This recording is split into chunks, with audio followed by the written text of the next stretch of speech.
today we are talking about Black Adam. We're kind of just going to be talking about expectations, kind of what we want to see from the film, what we kind of expect from the trailers so far. I haven't been watching too many of the trailers, but the thing is, this film was meant to come out ages ago because of COVID and everything like that. It's been delayed, so many trailers have been released. But I think I've seen enough. I think the basic thing is he's been sleeping or whatever, trapped for 5,000 years. Yeah, 5,000 years. The thing is, like, it's cool, but I've seen the trailers, and I think one thing DC does really well is just the aesthetic, man. Like, all their films look really good. Yeah, they look more distinct. Yeah, there's a difference between them. Yeah. And when it comes to Black Adam itself, I mean, I don't know too much about the character. Obviously, I know he's like a villain. He's a nemesis of Shazam. Yeah, that's the basic thing, just of it that I know, that he's basically the opposite of Shazam. You know, like you have your Venom, Spider-Man, all that stuff. I guess he's just like one of those. Yeah. And he was hinted at in Shazam as well, like the whole seventh chair that didn't belong to anything, which is weird because I wonder if they're gonna. Do you think the guy from Shazam, the one that gave Shazam his powers, do you think they're gonna show it? It would be smart to. I think like there's some nice conflicts there. I would feel. I mean, he's in the trailer for the new Shazam film, so I don't know how the timelines play out. Okay. I always thought this was set in the past. I don't know. I think it was from the color grading of it. It was like the orange. Yeah, because even in the future, the color grading is still like very Egyptian past sort of thing. Yeah, so I thought it was set in the past, but like we watch it, I guess it is present day. You have Amanda Waller in there. I do like the idea of like a Suicide Squad. Yeah, I think that could be interesting. But like what I'm expecting from it. From a Dwayne Johnson film, I'm mostly seeing it from that perspective. I'm not even really seeing it from a superhero film, which I think might be... You said Dwayne Johnson. I didn't.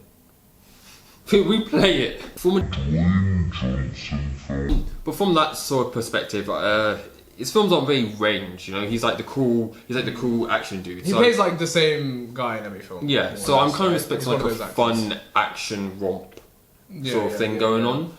I can't really say I'm expecting like the next Dark Knight, obviously, or anything like that. It's not gonna be like, I get what you mean, and it's not gonna end up being like a masterpiece, like a Joker sort of film. I mean, there's two very different films. Right? This is very much still trying to go in line with like it's a superhero film, but super villain, obviously, right? Yeah. And they might end up doing that trope, and I don't really like this trope of essentially making a supervillain into an anti-hero, aka just a hero. So basically, what Sony's been doing their thing. So you got Venom 2, Morbius. What Sony's been failing at.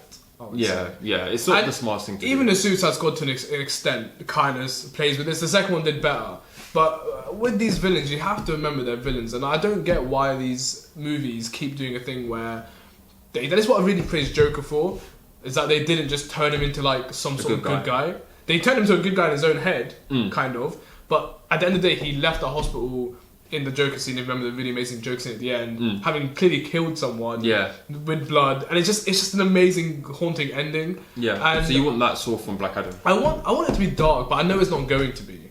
Right? It's weird because so your expectation is anti-hero vibe. Like my expectation is he was a villain. He's had a hard backstory. By the end of the film, he's going to end up being. I don't know though, because like. He has to meet Shazam eventually, and you can't have them be friends. So I think they might make him the villain. You know, the whole thing of this is like Dangerous Blood, the hierarchy of power in the DC universe starts to change. I mean, it might. And there's a whole theory that Superman's going to be in it, right? Yeah. How does he fit into it? I don't know. I really don't know. It's kind of interesting because unless he's challenging him. That might be cool, but like, how can you have Superman in the film without Superman being the film?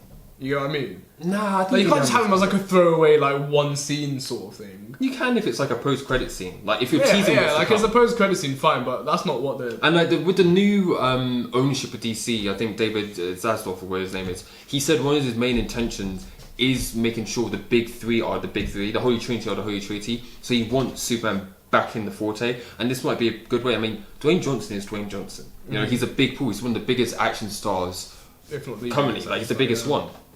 So, introducing Henry Cavill back into that one, I don't think it's like, how can you have Superman without making a Superman film? Dwayne Johnson's bigger at the moment. You know what I mean? So I think introducing Superman again through this film might be a smart idea. But what? They introduce him and he's going to be a pussy? Like, he just gets fucked up by Dwayne? I don't think they fight. I think it's like he comes in a post-credit scene like, I've been hearing about you. It's like, yeah. And like they're just like standing at end to end and it cuts sort of thing. Ooh. and like might do something like that. But I just don't see this ending like. You're right. It's just like this is all leading to like a Shazam versus Black Adam film. At least that's what I think's gonna happen. Yeah. And I guess maybe they're gonna have to team up and take out someone at the end. It's weird. Which is weird. It's very worrying because also in the trailers they're not really showcasing the villain.